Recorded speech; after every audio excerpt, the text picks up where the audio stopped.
Hey there, yoga family. Keya Williams here, coming at you with a yoga tutorial. So on today's yoga tutorial, we're going to focus on the classic variation of the Sun Salutation, or Surya Namaskar A.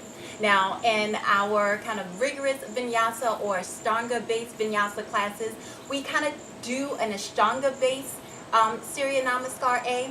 This one that I'm going to show you today is really powerful in that it can be modified to adjust to almost anyone's fitness and yoga experience level. So I'll show you how to do the main portion of it, as well as some modifications to make it harder if you need to, or a little more laid back if you need to for that day. Now, the benefits about Surya Namaskar are many, really. We use Surya Namaskar or Sun Salutation A in our yoga practices to help warm up the body, to create some heat in the muscles, to kind of massage and warm up the spine as well, because we're moving our bodies, our spines, forwards and backwards as we go through this process.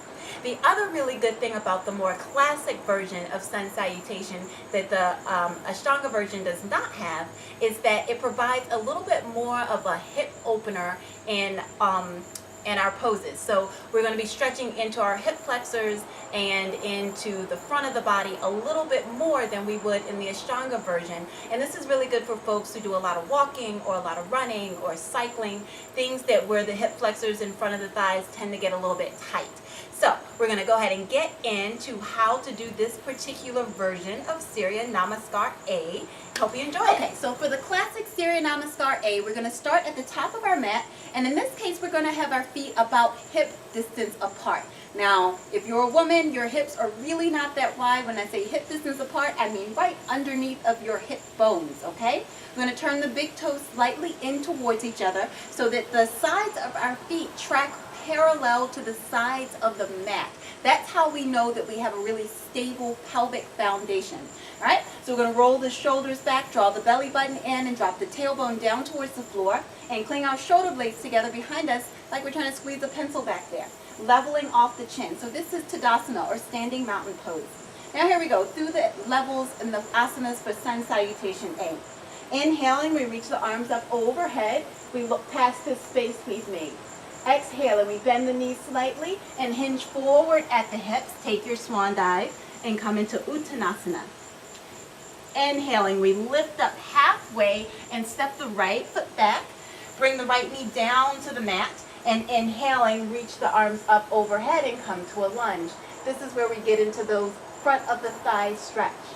Exhale, we bring the palms down to the floor and step the left knee back to meet the right. So we end up in this modified plank position. Inhaling, we lengthen. Exhaling, we bend the elbows and bring the chin and the chest down to the floor. On an inhale, we slither like a cobra, lift the chest, and come into cobra's pose, tops of the feet pressing into the floor. Exhale, lower the chest, curling the knees and the toes, and coming into downward facing dog. So in down dog, we still want to keep the feet hip distance apart, big toes slightly turned in towards each other, and drawing the navel in towards the spine here. On an inhale, we look past the hands, and we step the right foot forward, bring the left knee down to the floor, uncurl the toes, and reach the arms up overhead. So we stretch the back leg once again. Exhale, palms come down to the floor, curl the toes, step the back foot forward, and bring your hands to your shins. Come to halfway up. Exhale, we fold forward. Inhale, we reverse the swan dive and come all the way up to standing, pressing the palms and exhaling the hands down to heart center. Right? So that's one modification if you need to be on your knees. If you want to feel a little bit stronger in your lower body, we'll do this modification. Right? So we roll the shoulders back and find our mountain pose. Inhaling, we reach the arms up, look past the space. Exhale, we hinge forward at the hips, take your swan dive. Inhaling, we lift up halfway, come to the fingertips, and step the left leg back. This time, a little bit more aggressive, we stay to the toes. And then inhale, reach the arms up and come to a high lunge, pressing the back of the thigh up towards the ceiling. Exhale, we bring the palms down to the floor. We step the right foot back and come into a high plank. So before we drop the knees, this time we'll stay to the toes. Exhale, we bend the elbows and come down halfway. And then inhale, we shift forward and come into upward facing dog instead of cobra. Exhale, we roll over the toes and come into downward facing dog. Right? So again, feet hip distance apart. Press all of your hand bones down into the floor. On an inhale, look past your hands and step your left foot forward this time. Stay to the toes of the back foot. Inhale, arms reach up, come into your high lunge. And then exhale, palms come down to the floor. Bend the back knee and step the back foot forward. Come to halfway up, hands to shins. Exhale, fold in, Uttanasana. And then inhale, reverse the swan dive, come all the way up, press the palms, and exhale down to heart center. And there you go.